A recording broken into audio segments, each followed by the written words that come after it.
ತುಮಕೂರಿನಲ್ಲಿ ನನಗೆ ಅನ್ಯಾಯ ಆಗಿದೆ, ಟಿಕೆಟ್ ಇಲ್ಲ, ಹೊರಗಿನವರಿಗೆ ಪ್ರೋತ್ಸಾಹ ನೀಡೋ ಮನಸ್ಥಿತಿ ನನ್ನಲ್ಲಿಲ್ಲ. ಯಾರೋ ಬಂದು ಇಲ್ಲಿ ದುಡ್ಡು ತಂದು ಎಲೆಕ್ಷನ್ಗೆ ನಿಲ್ತಾರೆ. ವಿ ಸೋಮಣ್ಣ ವಿರುದ್ಧ ಮಾಧುಸ್ವಾಮಿ ಇದೇ ಸಂದರ್ಭದಲ್ಲಿ ಆಕ್ರೋಶವನ್ನು ವ್ಯಕ್ತಪಡಿಸಿದ್ದಾರೆ.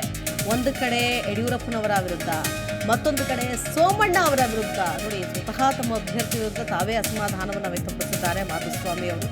ಯಾಕಂತಂದ್ರೆ ಸೋಮಣ್ಣ ಅವರು ಸ್ಪರ್ಧೆ ಮಾಡ್ತಾ ಇರೋದು ನನಗೆ ನಿಜಕ್ಕೂ ಬೇಸರ ಇದೆ. ಯಾರೋ ಹೊರಗಡೆಯವರು ಬಂದು ಅವರಲ್ಲಿ ದುಡ್ಡು ತಂದು ಎಲೆಕ್ಷನಿಗೆ ನಿಲ್ತಾರೆ, ಅವರಿಗೆ ನಾನು ಸಪೋರ್ಟ್ ಮಾಡುವಂತಹ ಯಾವ ಮನಸ್ಥಿತಿ ನನಗಿಲ್ಲ ಅಂತ ಹೇಳ್ತಾರೆ. ಹೊರಗಿನವರಿಗೆ ಪ್ರೋತ್ಸಾಹ ನೀಡೋ ಮನಸ್ಥಿತಿ ಕೂಡ ನನಗಿಲ್ಲ. ಯಾರೋ ಬರ್ತಾರೆ, ದುಡ್ಡು ತರ್ತಾರೆ, ಇಲ್ಲಿ ಎಲೆಕ್ಷನಿಗೆ ನಿಲ್ತಾರೆ, ನಾವು ಇದನ್ನೆಲ್ಲ ನೋಡ್ಕೊಂಡು ಸುಮ್ಮನೆ ಇರಬೇಕು ಅಂತ ಮಾಧುಸ್ವಾಮಿ ವಿ ಸೋಮಣ್ಣ ವಿರುದ್ಧ ಆಕ್ರೋಶ ವ್ಯಕ್ತಪಡಿಸಿದ್ದಾರೆ. ಬೆಳೆಸೋಕ್ಕೆ ಏನು ತೊಂದರೆ ಆಗಿತ್ತು? ಇನ್ನು ಜಿಲ್ಲೆ ಕಷ್ಟ ಸುಖಕ್ಕೆ, ಕಾರ್ಯಕರ್ತರ ಕಷ್ಟ ಸುಖಕ್ಕೆ ಎಲ್ಲದಕ್ಕೂ ಸಿಕ್ಕಂಥವನೊಬ್ಬರು ಇವ್ರ ಮಧ್ಯದಿಂದ ಬೆಳೆದೋದ್ರನ್ನ ಯಾಕಪ್ಪ ಆಯ್ಕೆ ಮಾಡ್ತಾಯಿಲ್ಲ? ನನಗೆ ಕೊಡ್ತಿದ್ರೆ ಬೇಡ, ಜಿಲ್ಲೆಯಲ್ಲಿ ಇನ್ಯಾರಿಗಾರ ಕೊಡ್ಬೋದಾಗಿತ್ತಲ್ಲ ಅನ್ನೋದು ನನಗೆ ನೋವಿದೆ, ಸಂಕಟ ಇದೆ. ನನ್ನ ಆತ್ಮ ಹೊರಗಡೆಯವ್ರಿಗೆ ಮಾಡಲಿಕ್ಕೆ ಅಷ್ಟು ಸುಲಭವಾಗಿ ರಾಜಿ ಆಗಲ್ಲ. ಸ್ಪಷ್ಟವಾಗಿ ಹೇಳ್ತಾ ಇದ್ದೀನಿ. ನಾನು ಸೋಮಣ್ಣವ್ರ ಮೇಲೆ ನನಗೇನು ದ್ವೇಷ ಇಲ್ಲ. ಸೋಮಣ್ಣ ಅವರು ರಾಜ್ಯಸಭಾಕ್ಕೆ ಹೋಗ್ತಾರೆ ಅಂದಾಗ ಭಾಳ ಸಂತೋಷಪಟ್ಟೆ, ಹೋಗಲಿ ನಮ್ಮವನೊಬ್ಬ ಅಂತ. ಬಟ್ ಅವ್ರು ಯಾಕೆ ಎಲ್ಲರ ಮೇಲೂ ಬಂದಂಗೆ ಚಾಮರಾಜನಗರ, ತುಮಕೂರು, ಅರಸೀಕೆರೆ ಬಂದು ಅವ್ರಿಗೆ ಸೀಟ್ ಕೇಳೋದು, ಎಲ್ಲೋ ಒಂದು ಕಡೆ ಸೋಮಣ್ಣ ಬತ್ತವ್ರೆ ಅಂದಾಗ ಜಾತಿ ಐತೆ ಅಂತ ಬ್ರ್ಯಾಂಡ್ ಆಗೋದು, ಬೇರೆಯವರೆಲ್ಲ ನಮ್ಮನ್ನು ವಿರೋಧ ಮಾಡೋ ಸ್ಟೇಜ್ ಯಾಕೆ ತರ್ತಾವ್ರೆ ಇವರು ಅಂತ ನಾನು ನಿಮ್ಗೆ ಹೇಳಿದ್ದೆ. ಬಹುಶಃ ಮುದ್ದನಮೇಗೌಡರು ಆ ಥರ ಮಾಡಿಬಿಟ್ರು, ಬಿಡಬಾರ್ದಾಗಿತ್ತು ಅಂತ. ಅವತ್ತು ನನ್ನ ಮನಸ್ಥಿತಿ ಹಂಗೆ ಇತ್ತು. ಮುದ್ದನಮೇಗೌಡರು ಇದ್ರೂ ನಾವು ಮಾಡ್ತಿದ್ವು. ಅವತ್ತು ಬಿ ಜೆ ಪಿಲಿ ಯಾರಿಗೆ ಕೊಟ್ಟರು ಮಾಡ್ತಿದ್ವಿ ನಾವು. ಈ ಮನುಷ್ಯ ಹೇಳೋತಿ ನಾನು ಒಬ್ಬ ಅಪೇಕ್ಷಿತ ಅಂತ ಅಷ್ಟು ಹೇಳ್ದೆ ಬಿಟ್ಟರೆ ಅವತ್ತು ನಾನು ಆಡಲಿಲ್ಲ. ನನಗೆ ಕೊಡಿದ್ರೆ ಮಾಡಲ್ಲ ಆ ಮಾತು ನಾನು ಯಾರಿಗೂ ಆಡಲಿಲ್ಲ. ಇವತ್ತು ನಾನು ಸ್ಪಷ್ಟವಾಗಿದ್ದೀನಿ. ಯಾರು ನನ್ನ ಬೆಂಬಲಕ್ಕೆ ನಿಲ್ತಾರೋ ಬಿಡ್ತಾರೋ, ಯಾರು ರಾಜಿ ಆಗ್ತಾರೋ ಬಿಡ್ತಾರೋ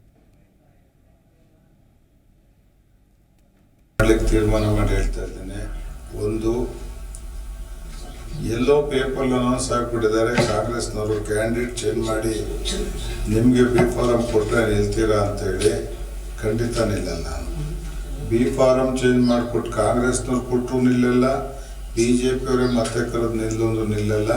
ನಾನಂತ ಸಣ್ಣ ಲೆವೆಲ್ಗಳಿದ್ದು ರಾಜಕಾರಣ ಮಾಡೋಕ್ಕೆ ನನಗೆ ಇಷ್ಟ ಇಲ್ಲ. ಸೋಮಣ್ಣವರೇ ಬೇಡ ನೀವು ಇಲ್ಲಿ ಅಂತ ಬಿ ಜೆ ಪಿಯವ್ರು ಕರೆದ್ರು ನಾನು ಮತ್ತೆ ನಿಲ್ಲಲ್ಲ.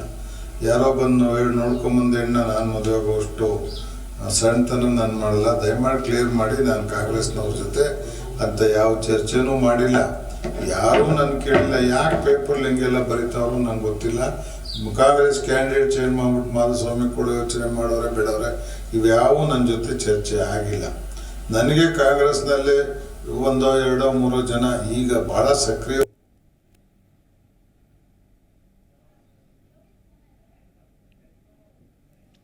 ಇದೇ ವಿಷಯಕ್ಕೆ ಸಂಬಂಧಪಟ್ಟಂತೆ ಮತ್ತಷ್ಟು ಡೀಟೇಲ್ಸ್ ಕೊಡ್ತಾರೆ ನಮ್ಮ ಪ್ರತಿನಿಧಿ ಯೋಗೇಶ್. ದೂರವಾಣಿ ಸಂಪರ್ಕದಲ್ಲಿ ಜಾಯ್ನ್ ಆಗ್ತಾ ಇದ್ದಾರೆ.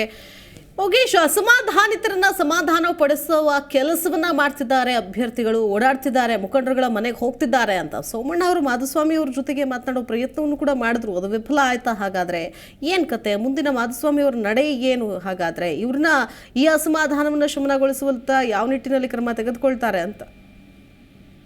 ಸ್ವಲ್ಪ ತುಮಕೂರಿನಲ್ಲಿ ಮೊದಲು ಸಮಾಧಾನ ಪ್ರಯತ್ನ ಮಾಡಿದ್ದು ಮೊದಲ ಲಿಸ್ಟ್ನಲ್ಲಿದ್ದು ಮಾಧುಸ್ವಾಮಿ ಅವರಿಗೆ ಹಿಂದಿನ ದಿನ ಫೋನ್ನಲ್ಲಿ ಮಾತಾಡ್ತಾರೆ. ಮನೆಗೆ ಬರ್ಬೇಡ ಅಂತ ನೇರ್ಪಾಡ್ತಿರ್ತಾರೆ. ಆ ಸಂದರ್ಭದಲ್ಲಿ ಒಂದಷ್ಟು ಮಾತುಕತೆ ಮಾಡಿ ಏನೋ ಇನ್ನ ಶಮನ ಪ್ರಯತ್ನ ಮಾಡ್ತಾರೆ, ಸಾಧ್ಯ ಆಗುತ್ತೆ. ಅದಾದ ನಂತರ ಅಧಿಕೃತವಾಗಿ ದಿನದಿಂದ ಪ್ರಚಾರ ಅವತ್ತು ಕೂಡ ತಾವು ಹೋಗೋದಕ್ಕೆ ಪ್ರಯತ್ನ ಪಡ್ತಾರೆ. ಅವತ್ತು ಕೂಡ ಮಾಧುಸ್ವಾಮಿ ಅವರು ಅದಕ್ಕೆ ಆ ಕಡೆಯಿಂದ ಗ್ರೀನ್ ಸಿಗ್ನಲ್ ಕೊಟ್ಟಿರೋದಿಲ್ಲ. ಈಗ ಏನು ಇತ್ತೀಚೆಗೆ ಈಗ ನಿನ್ನೆಯಿಂದ ಒಂದು ಸುದ್ದಿ ಓಡಾಡ್ತಾ ಇರೋದು, ಮಾಧುಸ್ವಾಮಿ ಅವರಿಗೆ ಕಾಂಗ್ರೆಸ್ ಇಂದ ಟಿಕೆಟ್ ಆಗ್ಬಿಡುತ್ತೆ ಅನ್ನೋ ವಿಚಾರ. ಆದ್ರೆ ಇದಕ್ಕೆ ಒಂದು ಸ್ಪಷ್ಟನೆ ಕೊಟ್ಟಿದ್ದಾರೆ. ಸದ್ಯ ನಾನು ಕಾಂಗ್ರೆಸ್ ಹೋಗ್ತೀನಿ ಅಂತ ನನಗೆ ಹೇಳ್ಕೊಂಡಿಲ್ಲ, ಆಯ್ತಾ ಕಾಂಗ್ರೆಸ್ ಅವರು ಟಿಕೆಟ್ ಕೊಡ್ತಾರ ಅಂತ ಇಲ್ಲ. ನಾನು ಸದ್ಯ ಈಗ ಬಿಜೆಪಿಯಲ್ಲೇ ಇದ್ದೇನೆ. ಅಂದ್ರೆ ಈಗ ಯಡಿಯೂರಪ್ಪ ಅವರನ್ನು ಕರೆದು ಟಿಕೆಟ್ ಕೊಡ್ತೀನಿ ಅಂತ ಹೇಳಿದ್ರು, ನನಗೆ ಮತ್ತೆ ಮೋಸ ಮಾಡಿದ್ದಾರೆ ಅನ್ನೋ ಮಾತನ್ನು ಹೇಳಿದ್ರು. ಮತ್ತೆ ಇನ್ನು 3-4 ದಿನಗಳಲ್ಲಿ ಏನು ಕಾರ್ಯಕರ್ತರ ಅಂದ್ರೆ ತಮ್ಮ ಬೆಂಬಲಿಗರ ಸಭೆ ಕರೆದು ಯಾವ ರೀತಿಯ ಮುಂದಿನ ಹೋರಾಟ ಅಥವಾ ಮುಂದಿನ ರೂಪುರೇಷೆಗಳು ಏನಿದೆ ಅದನ್ನ ತೀರ್ಮಾನ ಮಾಡೋದಕ್ಕೆ ಸಭೆ ಕರೀತೀನಿ ಅಂತ. ಸಭೆಯಲ್ಲಿ ಕಾರ್ಯಕರ್ತರು ಅಥವಾ ಬೆಂಬಲಿಗರು ಯಾವ ರೀತಿ ನನಗೆ ರಿಯಾಕ್ಟ್ ಮಾಡ್ತಾ ಅದ್ರ ಮೇಲೆ ನಾನು ಮುಂದಿನ ರಾಜಕೀಯ ಹೆಜ್ಜೆ ಇಡ್ತೀನಿ ಅಂತ ಹೇಳಿದ್ರೆ, ಅಂದ್ರೆ ಇವರು ಮಾಧುಸ್ವಾಮಿಗೆ ಆರಂಭದಲ್ಲೂ ಕೂಡ ಸೋಮಣ್ಣ ಅವರಿಗೆ ನಾನು ಮತ ಹಾಕಲ್ಲ ಅಂತ ಹೇಳ್ಕೊಂಡಿದ್ರೆ, ಇವತ್ತು ಕೂಡ ಅದು ಮತ್ತೆ ಪುನರುಚ್ಚಾರ ಮಾಡಿದ್ರೆ ಮಾಧುಸ್ವಾಮಿ ಅವರಿಗೆ ಮತ ಹಾಕೋದಿಲ್ಲ ಅಂತ. ಹಾಗಾಗಿ ತಟಸ್ಥವಾಗಿರ್ತಾರ ಗೊತ್ತಿಲ್ಲ, ಆದ್ರೆ ಆ ನೋಟ ಇದೆ ಅನ್ನೋ ಮಾತನ್ನು ಕೂಡ ಮೊನ್ನೆ ನಡೆದಂತ ಹೇಳಿಕೆಯಲ್ಲಿ ಹೇಳ್ಕೊಂಡಿದ್ರು. ಹಾಗಾಗಿ ಸಾಕಷ್ಟು ಮಹತ್ವನ ಪಡ್ಕೊಂಡಿದೆ.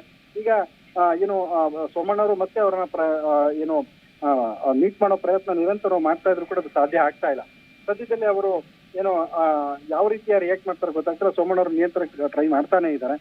ಇನ್ನೊಂದು ವಾರದಲ್ಲಿ ಅಥವಾ 3-4 ದಿನದಲ್ಲಿ ಸೋಮಣ್ಣ ಅವರು ಮಾಧುಸ್ವಾಮಿ ಅವರು ತಮ್ಮ ನಿರ್ಧಾರವನ್ನ ಪ್ರಕಟ ಮಾಡ್ತಾರೆ. ಹಾಗಾಗಿ ಎಲ್ಲರ ಚಿತ್ತ ಈಗ ಮಾಧುಸ್ವಾಮಿ ಮೇಲೆ ಇಟ್ಟಿದೆ. ಯಾಕಂದ್ರೆ ಅವರ ತೀರ್ಮಾನವೇ ಈಗ ಒಂದಷ್ಟು ಗಮನ ಸೆಳೆಯುವಂಥದ್ದು. ಯಾಕಂದ್ರೆ ಈಗಾಗಲೇ ಕಾಂಗ್ರೆಸ್ ಹೋಗ್ತಾರೆ, ಕಾಂಗ್ರೆಸ್ ಅಭ್ಯರ್ಥಿ ಆಗ್ತಾರೆ, ಈ ತರದೆಲ್ಲ ಕೂಡ ಗೊಂದಲಗಳು ಮತ್ತೆ ಹೇಳಿಕೆಗಳು ಬರ್ತಾ ಇರೋದ್ರಿಂದ ಅದಕ್ಕಾಗಲೇ ಒಂದು ಈಗ ಸ್ಪಷ್ಟನೆ ಕೂಡ ಕೊಟ್ಟಿದ್ದಾರೆ.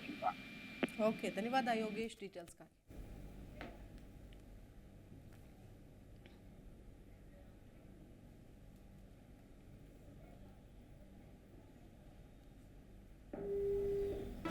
ಜಿ ಕನ್ನಡ ನ್ಯೂಸ್ ಈಗ ನಿಮ್ಮ ಮನೆಯಲ್ಲೇ ನೋಡಿ. ಎಲ್ಲ ಕೇಬಲ್ಗಳಲ್ಲಿ ಈಗ ಲಭ್ಯ.